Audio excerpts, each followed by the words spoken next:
Finally, let me just thank the Secretary General and all members of CIfa for having invited me here. It's a pleasure to be with you to discuss this issue, which is so important on our agenda here at the United Nations. And it's a special pleasure to be in the company of my colleagues, Mohammed Idris, the Ambassador of Egypt, and my past and very dear colleague, Horacio Sevilla Borja, former ambassador here from Ecuador. Both of these gentlemen served as presidents of the G77 and China, the largest negotiating bloc in the United Nations with 136 developing countries as its membership.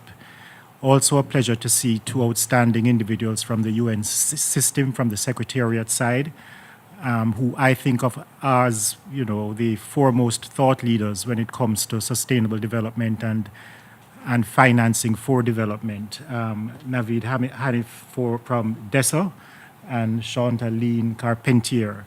Also good to see Luis Cantro, former ambassador from the International Chamber of Commerce to the United Nations. So very much pleased to be here in this august company this morning.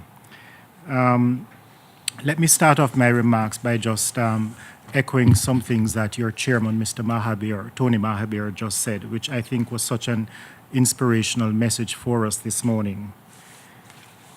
As I said, this subject that we're dealing with here, specifically how we are going to find the $5 to $7 trillion that Mr. Mahabir per annum that Mr. Mahabir mentioned to actually implement the SDGs. This subject preoccupies the thinking of UN member states, not least developing countries like my own, which we have high debt levels and we grapple with limited fiscal space to finance the range of public investments that are required to make good on our SDG commitments.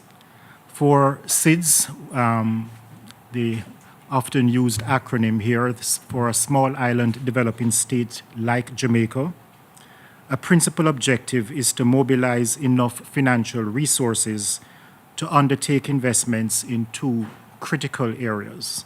One, to improve our ability to adapt to the increased impacts of climate change, and two, to strengthen our resilience to natural disasters.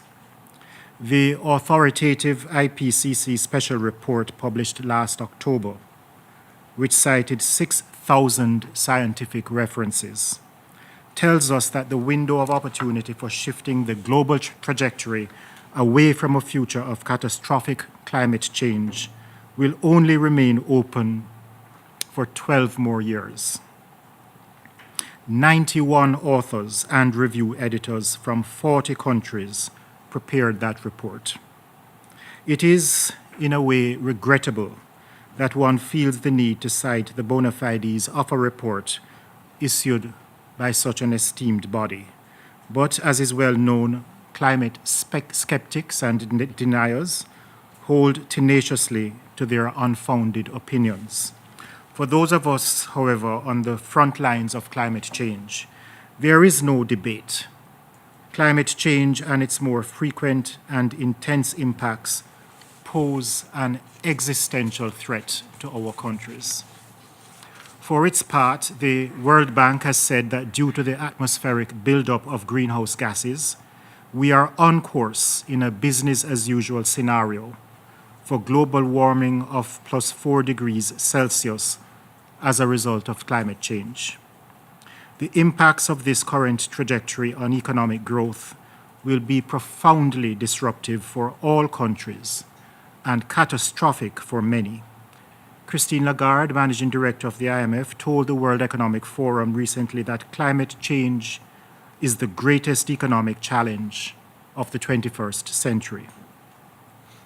A failure to limit greenhouse gas emissions will turn our oceans into an acidic stew and kill our coral reefs while causing long-lasting or even irreversible changes to our ecosystem.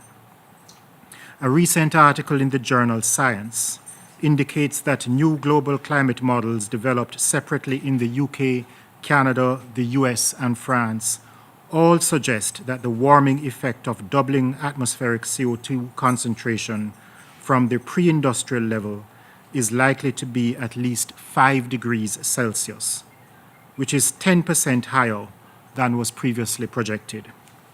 According to the IPCC, we are already seeing the consequences of 1 degree Celsius of global warming above the pre-industrial level through more extreme weather, rising sea levels, and diminishing Arctic ice, among other changes. The point I'm making is that every iota of warming counts, especially that which is above the 1.5 degrees Celsius threshold. Climate change, in combination with demographic and geopolitical challenges, will complicate the challenge of achieving sustainable development. The bomb cyclone that hit the US Midwest, Colorado, and other places last month, the terrible Typhoon Idai that smashed into Mozambique, and the serial droughts that struck Syria between the years 2000 and 2010 foreshadow things to come. The UNFPA, the UN Population Fund, and you heard Mr. Mahabir say this, they estimate that the world's population will increase by 2 billion people between now and 2050. Most of these new arrivals will be in urban areas of Africa and in East and South Asia, where the infrastructure needed to deliver basic human needs is not currently available or even planned for. 2018 saw more than 65 million displaced persons fleeing from their ancestral homes. If current trends continue, the streams of displaced persons that we saw last year will look like a mere trickle compared to the tsunami of refugees that are likely to flood across the borders of a warmer world. Indeed, if current trends in economic development and greenhouse gas emissions continue, a large fraction of all existing infrastructure and the financial instruments that support these real assets will be at risk. The good news is that the UN's Agenda 2030, the Sustainable Development Goals, and the Paris Agreement illuminate a path forward to stable, balanced, and sustainable development. Diligently following that path will lead to greater equity in future development strategies and ensure our mantra, which is that no one will be left behind. However, achieving the objectives of these important international agreements will require a massive program of sustained investment in real assets and sustainable infrastructure, a global Marshall Plan, if you will.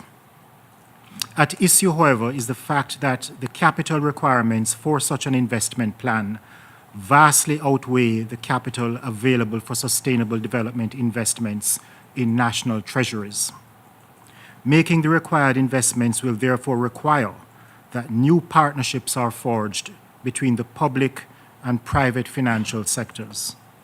Bold, transformative structural reform of the institutions that manage the global financial system will be required to redirect the orientation of financial markets towards the UN's 2030 Agenda and the SDGs. Gradual, incremental change will not match the growing scale and speed of the oncoming risks. Slow movement towards long-term goals will be comforting, but wholly insufficient to the challenge. Only by realigning the macroprudential regulatory institutions that set policy incentives in the global financial system can we mobilize capital and resources at the speed needed to bring resilience to national economies and at the scale required to avoid catastrophic systemic collapse in the wake of the next global financial crisis. To achieve the necessary transition and put the global economy on a track to achieve the 2030 Agenda, we must engage the leaders of the World Bank Group, the IMF, the Basel Committee that manages the Basel III Agreement, the European Commission entities responsible for the process governing Solvency II, and the Task Force on Climate-Related Risk Disclosure. In fact, safeguarding the global economy and sustaining the conditions needed for normal international trade relations requires that we rethink the role of operational strategies of all development finance institutions.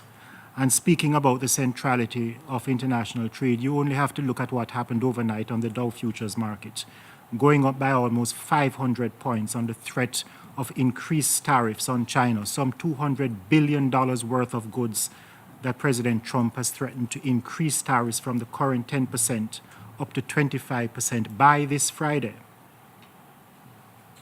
It is important, therefore, for multilateral development banks and national development banks to realign the distribution of their annual capital disbursements. In doing so, they must move away from direct lending to sovereigns and toward a dramatic scale-up of investments in assurances, guarantees, first loss facilities, and other capital-efficient credit enhancements. This will increase the confidence of private investors willing to make development-oriented investments in developing countries and in emerging markets. Development finance institutions should allocate a higher proportion of their capital as direct or even indirect equity investments, as opposed to concessional or non-concessional debt financing. This will have a greater development impact by allowing them to engage more deeply in developing countries and emerging markets, while reducing the debt burdens and contingent liabilities that constrain most developing country economies. There is a sound argument for moving towards long-term sustainable investing and away from the focus on short-term, high-beta investing that characterizes U.S. stock markets. A friend of mine, Neely Gilbert of Matarin Capital, talks about a patience premium. This refers to the higher risk-adjusted return available to investors who target firms that adopt sustainable practices and integrate sustainability information into their reporting cycles. These investments are less volatile and can provide long-term stable earnings and revenue growth over time. By all estimates, a huge sum will be required to meet the need for investments in real assets and basic infrastructure that are envisaged by the SDGs. As you've heard, the Brookings Institution estimates this to be in the range of $5 to $7 trillion per annum. Yet, even in the face of the urgent conditions posed by climate change and the increased threat of natural disasters, key buyers and sellers of capital are unable to find each other. Many developing countries have multiple high-priority, well-configured, development-oriented projects, but are unable to find adequate capital for investment. At the same time, institutional investors and others seeking safe, stable, liquid, inflation-protected investments are unable to find bankable projects. They complain of a lack of deal flow in developing country markets.